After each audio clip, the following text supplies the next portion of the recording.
안녕하세요. 톡닥톡토닥 아나운서 김은정입니다. 심장 시술이나 수술을 받은 이후에 꼭 필요한 과정, 약해진 심폐기능과 운동기능을 회복시키며 심장 질환의 재발을 줄여 사망률도 감소시키는 이것, 바로 심장재활인데요. 오늘은 재활의학과 전문의 김지희 선생님과 함께 심장재활에 대한 궁금증 풀어보겠습니다. 선생님 안녕하세요. 안녕하세요.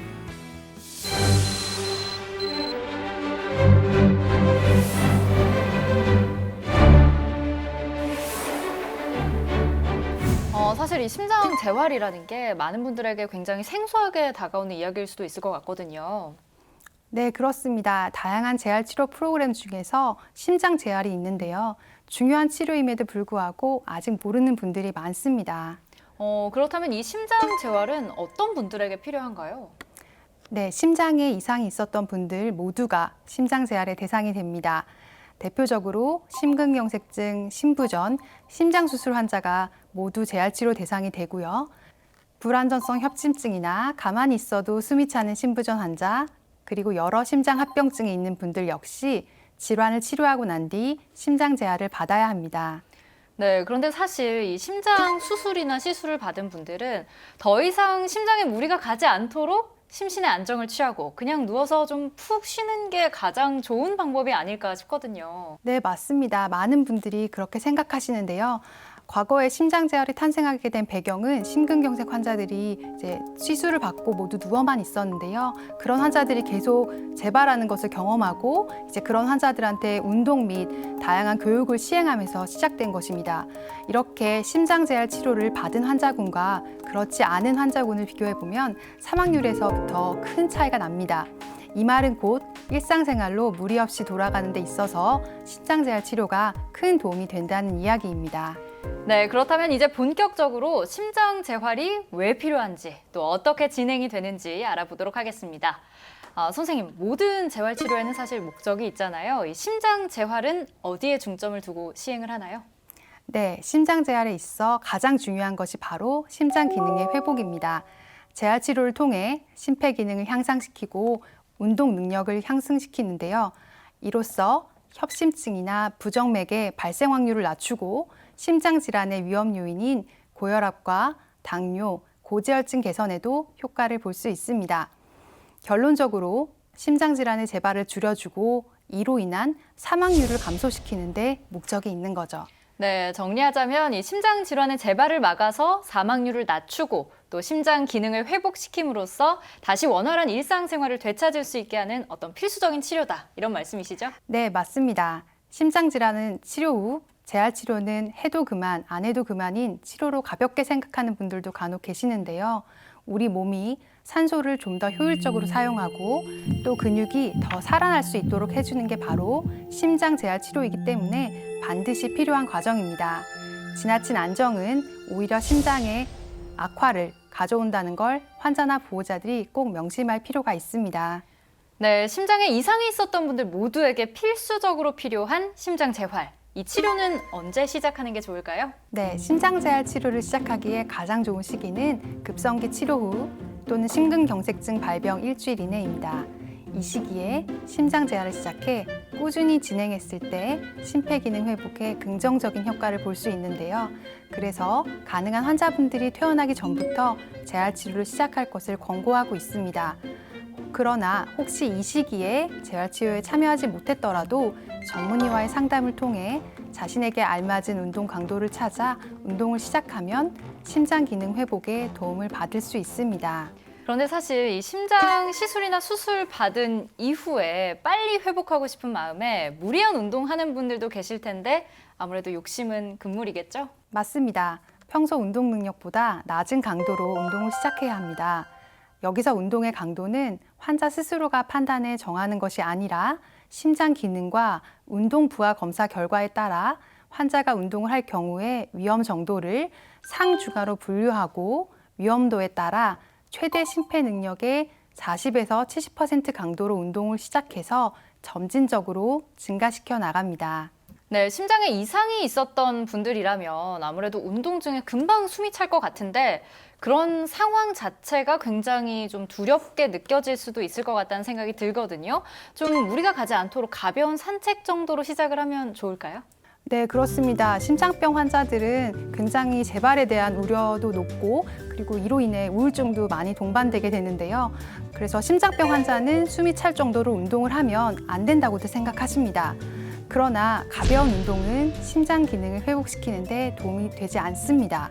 숨이 약간 찰 정도로 심장에 자극을 주는 강도의 운동이 심장 강화에 도움이 됩니다. 네, 선생님 이야기 들으면 들을수록 이 전문의 도움을 받아서 적당한 시간과 강도로 운동을 하는 게 무엇보다 이 심장 시술이나 수술을 받은 분께 도움이 되겠다 이런 생각이 드는데요. 이번에는 퀴즈를 통해서 심장 재활에 대해서 좀 더 쉽고 재미있게 알아보는 시간 갖도록 하겠습니다. 건강상식 능력고사 지금 바로 시작합니다. 네, 선생님 첫 번째 문제 내주시죠. 네, 문제입니다. 심장 재활 프로그램에 앞서 가장 먼저 해야 할 일이 있습니다. 운동에 따른 심정지나 부정맥 같은 부작용을 최소화하면서 안전하고 효과적으로 운동을 할 수 있도록 이것 검사를 먼저 하는데요. 힌트를 드리자면 제가 앞서 언급하기도 했습니다. 이것은 무엇일까요? 1번 운동 능력 검사, 2번 운동 부하 검사. 네, 제가 다행히도 선생님께서 앞서 말씀하신 이 용어 기억하고 있었습니다. 답은 저는 2번 운동 부하 검사 하겠습니다. 맞죠? 네, 너무 쉽게 맞추시는데요. 답은 운동 부하 검사 맞습니다. 네, 그런데 이 운동 부하 검사를 통해서 구체적으로 어떤 것들을 살펴보는지 궁금합니다. 네, 운동 부하 검사로 운동 자극에 따른 심혈관계 이상 반응, 즉 협심증 유발, 심전도 이상, 갑작스런 혈압 이상 반응, 부정맥 발생 등의 여부를 확인해서 환자에게 적합한 운동의 종류와 강도, 시간 등을 결정하는 것입니다. 환자에게 큰 무리가 없는 선에서 최선의 효과를 거둘 수 있는 방법을 제시를 해주는 거네요.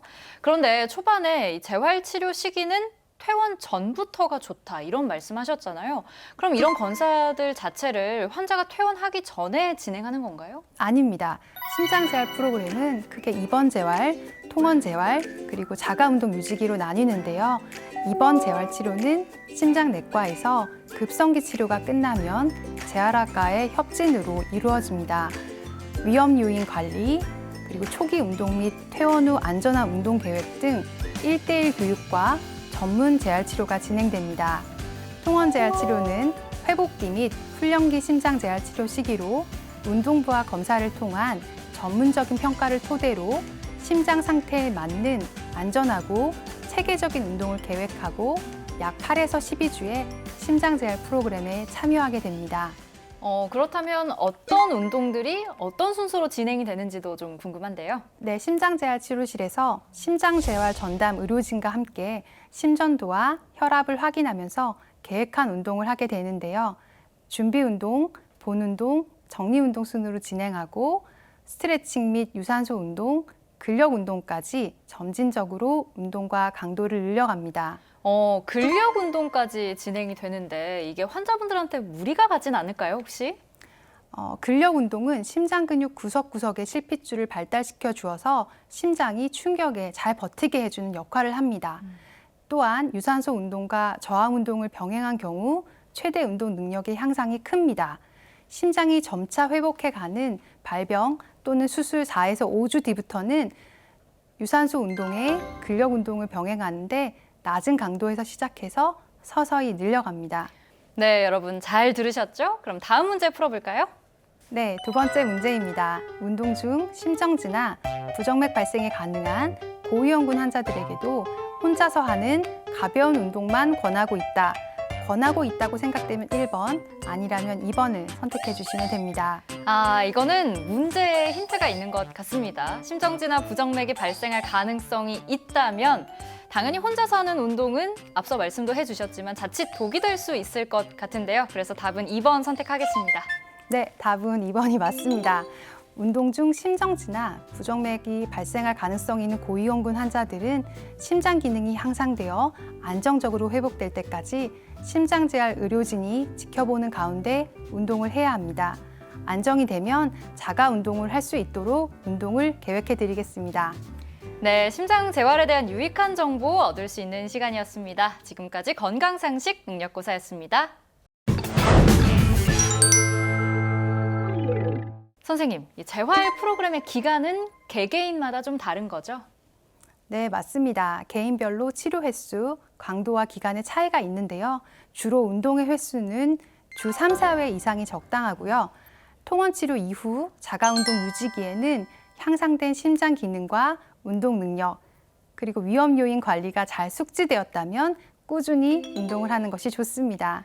네, 사실 재활의 필요성은 좀 느끼고 있어도 비용 때문에 부담이 가진 않을까 이런 분들도 계실 것 같은데요. 다행히도 심장재활은 일반 진료와 같이 지난 2017년도부터 국민건강보험 급여 항목이 되어 운동 부하 검사의 경우 심장재활 시작 첫 1년간 5회, 이후 추적평가는 연 1회 인정이 되고 총 36회의 심장재활 운동 치료까지 부담 없는 비용으로 치료를 받을 수 있습니다.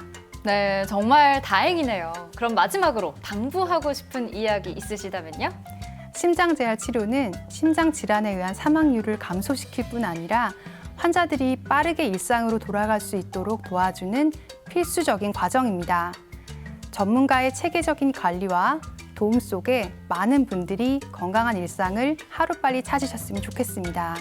네, 톡닥터토닥 오늘은 심장에 이상이 있는 분들 모두에게 꼭 필요한 심장 재활에 대해 알아봤습니다. 다음 이 시간에도 유익하고 알찬 의학 정보로 인사드리겠습니다. 함께해 주신 여러분 고맙습니다.